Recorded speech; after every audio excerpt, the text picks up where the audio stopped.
गेले अनेक दिवसांपासून गोंदवली खुर्द ग्रामस्थांनी गोंदवली खुर्दच्या एसटी स्टँडवर गतिरोधक बसवण्यासाठी कंपनीला आणि संबंधित विभागाला विनंती केली होती.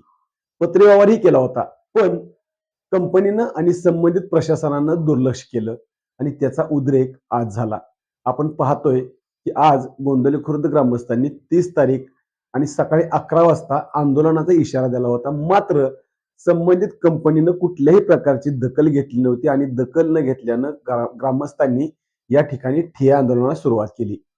गोंदवली खुर्द एसटी स्थानक परिसरात आज हे ग्रामस्थ आता सध्या एकत्र जमलेले आहेत आणि एकत्र जमून काही चर्चा चालल्या आहेत. कंपनीचे एक श्रीकांत घाडगे म्हणून एक कर्मचारी आहेत, ते कर्मचारी या ठिकाणी आलेले आहेत. मात्र वरिष्ठ अधिकारी कोणीही इथं आलेले नाहीयेत.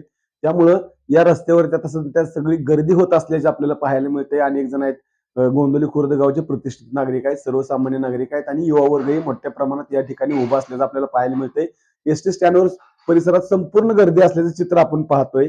सध्या या ठिकाणी प्रशासकीय अधिकाऱ्यांची सुद्धा कमतरता दिसून येत आहे. त्यामुळं या प्रशासकीय अधिकाऱ्यांनी सुद्धा या ठिकाणी दुर्लक्ष केल्याचा अभाव इथं दिसत आहे.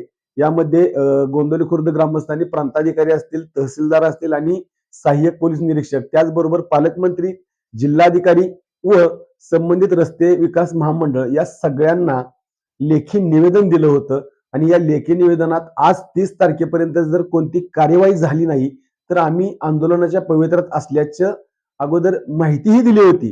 मात्र या माहितीनुसार संबंधित ठिकाणी प्रशासनाच्या अधिकाऱ्यांनी असतील किंवा रस्ते विकास महामंडळाच्या अधिकाऱ्यांनी असेल, भेट देणं उचित होतं. मात्र 30 तारखेपर्यंत कोणीही भेट दिली नव्हती. परिणामी ग्रामस्थांना आंदोलनाचा मार्ग अवलंबावा लागला आणि ते स्वीकारलेला आहे. तो सध्या ठिय्या आंदोलनाच्या पवित्र्यात असून आता ठिय्या आंदोलनाला सुरुवात होते. आपण पाहू शकताय सगळे ग्रामस्थ रस्त्यावरती बसलेले आहेत. वाहनांच्या रांगा लागल्याचं आपल्याला दिसतंय.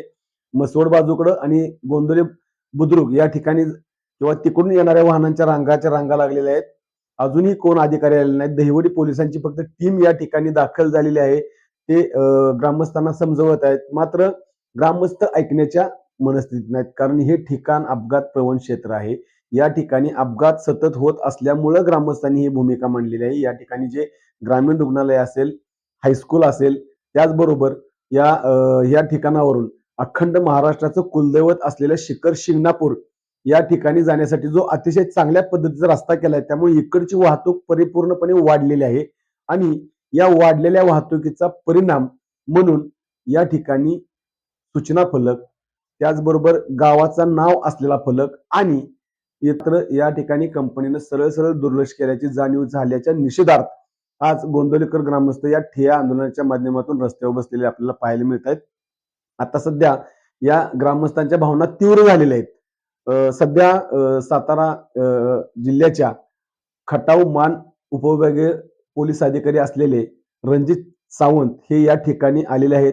हे ग्रामस्थांच्या समोर येऊन ग्रामस्थांना सध्या ग्रामस्थांशी चर्चा करणार आहेत आणि चर्चा करायच्या उद्देशाने ते इथं येऊन ग्रामस्थांची चर्चा करतायत. यामध्ये माजी उपसरपंच असलेले अमोल पोळ हे आपली भूमिका त्या मांडतायत. त्याचबरोबर शंकरराव जाधव ज्या या गतिरोधकासाठी अतिशय क्रियाशील होते आणि संपूर्ण गोंदवली ग्रामस्थ सध्या या ठिकाणी येऊन थांबलेले आहेत.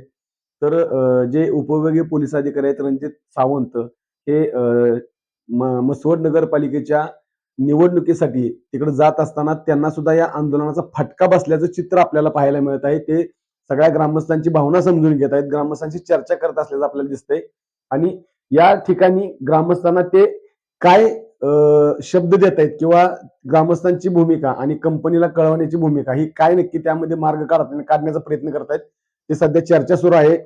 मात्र ग्रामस्थ ऐकायला तयार नाहीयेत. आतापर्यंत कंपनीनं असेल किंवा प्रशासन असेल, या दोन्हीही ठिकाणी ग्रामस्थांचा हिरमोड झाल्याचा आपल्याला पाहायला मिळतं. त्यामुळे ग्रामस्थ ऐकण्याच्या मनस्थितीत नाहीयेत. पण तरीही जे पोलीस अधिकारी आहेत ते त्यांना सांगतायत, समजावतायत. नगरपालिकेची निवडणूक आहे, मतदान आहे आणि मतदानानंतर मी स्वतः ग्रामस्थांना मी माझ्या कार्यालयात बोलवून घेतो. त्याचबरोबर संबंधित विभागाच्या अधिकाऱ्यांना बोलवून घेतो आणि तिथं आपल्या अडचणी त्यांच्यासमोर मांडतो.